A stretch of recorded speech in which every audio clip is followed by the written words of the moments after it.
देखो, अगर Indian fans का वर्ल्ड कप में दिल ना लगने से ऐसी परफॉर्मेंस आ रही है तो भाई भाड़ की भट्टी में जाए हमारा दिल। हम क्रिक बस पे बैठ के स्कोर देख लेंगे, लेकिन टीम का माहौल परफॉर्मेंस ऐसे ही चलते रहना चाहिए। क्योंकि कल बांग्लादेश के खिलाफ भी इंडिया का अनबीटन रिकॉर्ड कंटिन्यू हुआ और हर मैच के साथ टीम की परफॉर्मेंस और टीम का विनिंग मार्जिन बेहतर होता चला जा रहा है। इंडिया ने अपने दोनों पड़ोसियों की टेक्निकली वापसी की टिकट करा दी और वो साले ठग्गू मैक्सवेल ने ऑलमोस्ट हमारे दूर वाले पड़ोसी की भी करा दी थी। लेकिन एक और मजेदार मैच हुआ बिकॉज ऑस्ट्रेलिया के प्लान के ऊपर गॉड्स प्लान चल गया और पिछली बार ऑस्ट्रेलिया से हारने के बाद इस साल ऑस्ट्रेलिया को नाको चने चबा के अफगानिस्तान वाज लाइक, पिछली बार क्या बोला था?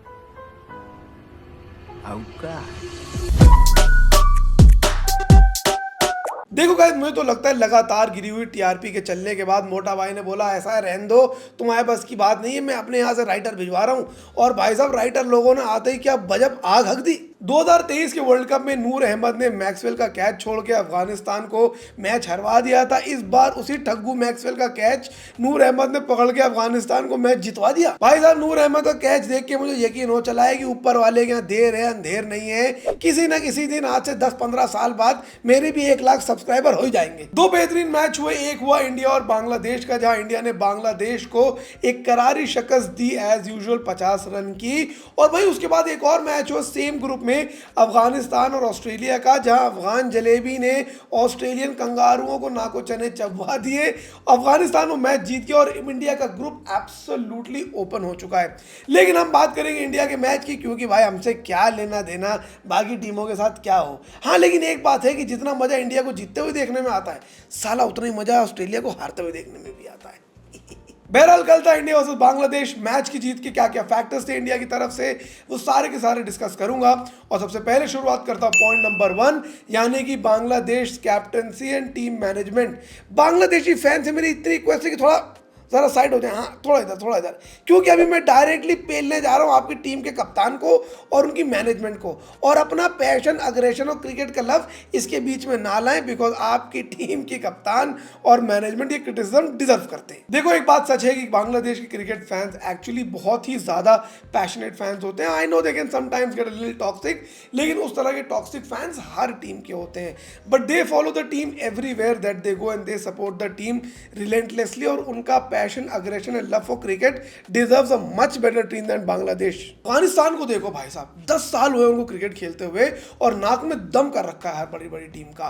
पाकिस्तान को हरा दिया 2023 के वर्ल्ड कप में, इंग्लैंड को हरा दिया, इस बार न्यूजीलैंड को हरा दिया, ऑस्ट्रेलिया को हरा दिया। हर एक आईसीसी के टूर्नामेंट में अफगानिस्तान ऐसा परफॉर्म करता है कि ऑलमोस्ट सेमीफाइनल के कगार पर आके खड़ा हो जाता है। और दूसरी तरफ है बांग्लादेश की क्रिकेट टीम। किस बात का कमेंट है बांग्लादेश की क्रिकेट टीम को? दूसरों का नेट रन रेट पे क्वालिफिकेशन हमको हराने के मार्जिन पे डिपेंड करता है। कल का ही मैच देख लो, पूरी दुनिया को पता है कि इंडिया का टॉप ऑर्डर, टॉप 3 बैट्समैन कहीं ना कहीं स्ट्रगल कर रहे हैं और रोहित शर्मा और विराट कोहली पर्टिकुलरली स्ट्रगल कर रहे हैं। 3 में से 3 बार रोहित शर्मा को लेफ्ट आर्म ने आउट किया है। इनके पास मुस्तफिजुर रहमान जैसे बड़ा बॉलर है और बॉलर की ओपनिंग कौन कर रहा है? मेहदी हसन। मैंने कहा साले वर्ल्ड कप का मैच हो रहा है, गजल की महफिल हो रही है, मेहदी हसन आ जाएगा। एक तरफ मेहदी हसन और दूसरी तरफ इनका angry old man Shakib Al Hasan. अबे भाई कितना भी आउट ऑफ फॉर्म हो जाए Rohit Sharma, Virat Kohli, you can not forget the fact that they are the 2 of the best batsman in the world. जब आपको पता है कि रोहित शर्मा 3 दफा आउट हो चुके हैं लेफ्ट आर्म बॉलर से, मुस्तफिजुर रहमान को लगाइए, तंजीम को लगाइए, इंडिया का टॉप ऑर्डर जो ब्रिटल है उस पर अटैक कीजिए। लेकिन नहीं, शुरुआत की 3-4 ओवर ढीले दे दिए and by the end of the 4th over India 39 for 1 था। कौन सा प्रेशर डाल दिया आप लोगों ने फिर ओपनिंग पे? और भाई साहब इस गलत फहमी मत रहना कि शाकिब अल हसन ने रोहित का विकेट लिया है। रोहित शर्मा ने शाकिब अल हसन को विकेट दिया है कल के मैच में। 6 ओवर में 52 रन आ गए थे, टीम ऑलमोस्ट सेटल हो चुकी थी। विराट कोहली, ऋषभ पंत दोनों की आंख सेट हो चुकी थी। उसके बाद तंजीम और मुस्तफिज को लगाने का कोई पॉइंट ही नहीं था। The team got playing and they got themselves set और आगे खेलते चले गए।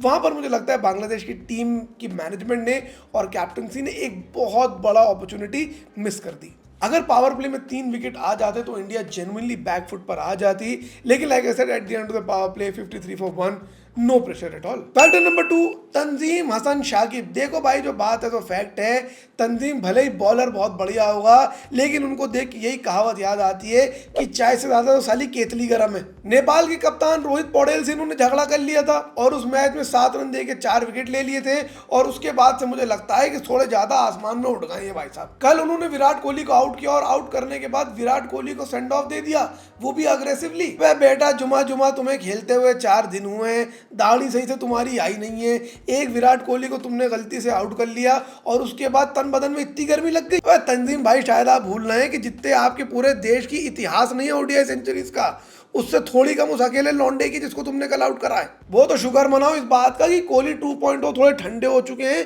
थोड़े काम डाउन हो चुके हैं, वरना कल ही असली वर्ल्ड कप का मजा आ जाता भाई साहब।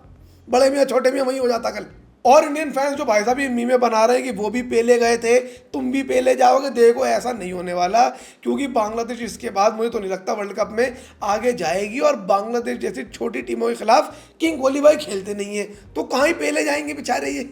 और अगर बांग्लादेश के सेंटी दिल जले फैंस यहाँ मेरे खिलाफ कॉमेंट लिखना शुरू हो गए कि जैन भाई never expected this from you, तो देखो भाई साहब जो बात गलत है सो गलत है, और यहाँ पर पॉइंट आउट करना पड़ेगा तंजीम को। अच्छी बॉलिंग कराई उन्होंने, आई एग्री, लेकिन विराट कोहली जैसे बड़े प्लेयर को ऐसा सेंड ऑफ देना भाई साहब वो शोभा नहीं देता है, क्योंकि रोहित पौडेल और विराट कोहली में जमीन आसमान का फर्क है।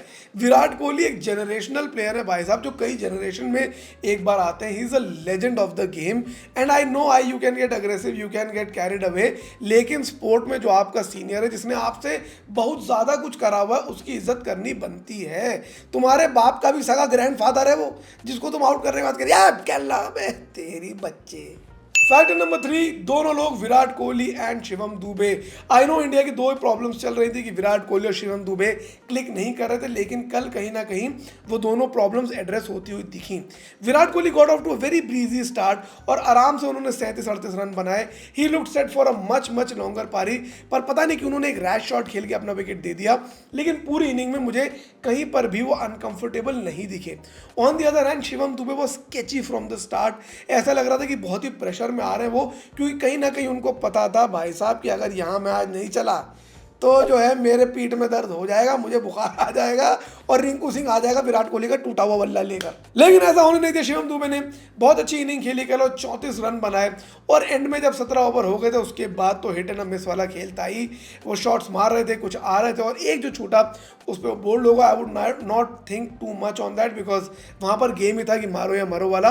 वहाँ से वो जीत गए, वहाँ से उन्होंने अच्छा खेला और आगे निकल गए, and I think Shivam Dube has just done enough to retain his spot in the 11। Fact number 4, Kuldeep Yadav. 2023 world cup में इंडिया का सिलेक्शन ग्लिच सही हुआ था हार्दिक पांड्या के चोट लगने से, और मुझे लगता है इस बार थैंकफुली अपने आप सिलेक्शन ग्लिच सही हो गया, क्योंकि मोहम्मद सिराज की जगह कुलदीप यादव आ गए और कल के मैच में उन्होंने 3 विकेट निकाल लिए। 4 पॉइंट समथिंग की इकॉनमी से उन्होंने बॉलिंग करी, 3 इंपॉर्टेंट विकेट्स निकाले और बिल्कुल मैच को कंडेंस करके रख दिया। आने वाले मैचेस जो इंडिया के एक्चुअली बड़े मैचेस होने वाले हैं, बिकॉज यहाँ से technically every match that India plays India has to win. अब तक उन्होंने छोटी टीमों के खिलाफ खेला, जैसे पाकिस्तान हो गई, जैसे यूएसए वगैरह हो गई। अब we are in the big leagues, यहाँ पे हर मैच जीतना पड़ेगा, और वहाँ पर कुलदीप यादव की selection will play an important role. अभी मुझे लगता है Ravindra Jadeja has improved himself, कल के मैच में भी विकेटलेस गए, और मुझे लगता है कि वो एक सिलेक्शन ग्लिच है जो थोड़ी सी इंडिया के लिए प्रॉब्लमैटिक हो सकती है। लेकिन इंडिया एज यूजुअल अनचेंज 11 लेकर आगे जाती है, जो भी उनके लिए परफॉर्मेंस क्लिक करती है, they continue with the same team.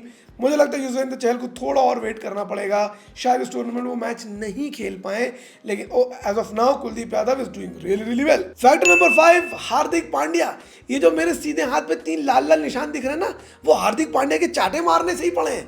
पूरे आईपीएल में जो लौंडे हाथ धो के उनके पीछे पड़े हुए थे ना, उनमें से मैं भी एक था। और आज मैं बहुत गर्व के साथ ये कह सकता हूँ कि भाई साहब मैं बहुत बड़ा चूतिया था, क्योंकि आईपीएल की परफॉर्मेंस हार्दिक पांड्या की इतनी वाहियात थी कि हम सब मिलके उनको क्रिटिसाइज करने में लगे हुए थे। मैंने तो यहाँ तक बोल दिया था भाई साहब कि हार्दिक पांड्या को वर्ल्ड कप में काहे को ले गए, कोई परफॉर्मेंस अच्छी नहीं है, लेकिन जो तड़ातड़ चाटे मार रहे हार्दिक पांड्या मेरे 2 गालों पर, वाह वाह वाह वाह, स्वाद आ रहा भाई साहब उनका।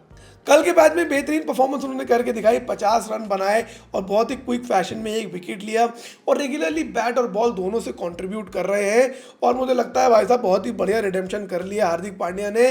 मैं तो आईने में अपने आप को देखता बोलता ये साला बोल रहा था हार्दिक पांड्या तेरी but anyway great performance by Hardik Pandya yet again, वो भी एक कल और man of the match type का परफॉर्मेंस उन्होंने दिया।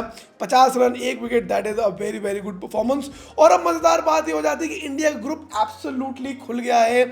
Almost all the teams can still technically qualify on paper, लेकिन मुझे लगता है कि एक जेन्युइन अपॉर्चुनिटी है अफगानिस्तान के पास सेमीफाइनल में पहुंचने की। इंडिया ऑस्ट्रेलिया का मैच होगा और उसके बाद बांग्लादेश अफगानिस्तान का मैच होगा। अगर इंडिया इंशाल्लाह ऑस्ट्रेलिया को हरा देती है और उसके बाद अफगानिस्तान बांग्लादेश को हरा देती है, तो ये कंगारू जाएंगे अपने अपने घर और इंडिया अफगानिस्तान जाएगा सेमीफाइनल्स के अंदर। और लाइक आई सेड कि भाई लाइफ में जितना मज़ा इंडिया को जीतते देखने में आता है, उतना मज़ा इन कंगारुओं को घमंड टूट रहे हुए देखने में आता है। आई वुड रियली होप कि इंडिया वो मैच जीत जाए, हमारा एक बदला भी पूरा हो जाएगा 2023 वर्ल्ड कप का, और कंगारू घर भी चले जाएंगे अपना चुपचाप टाइम टू टाइम। पर ना इनका सालों का भरोसा नहीं है, ऑस्ट्रेलियन लोगों का इन पर भरोसा नहीं कर सकता मैं। एनीवे गाइस, ये था मेरा वीडियो। कल मैच होगा इंडिया ऑस्ट्रेलिया का, लाइव का एक प्रीव्यू करेंगे, आप लोग जरूर ज्वाइन कीजिएगा टॉस टाइम से पहले। बाकी अगर ये वीडियो अच्छा लगा हो, यहाँ तक पहुँच गए हैं, तो like, comment, share and subscribe to my channel.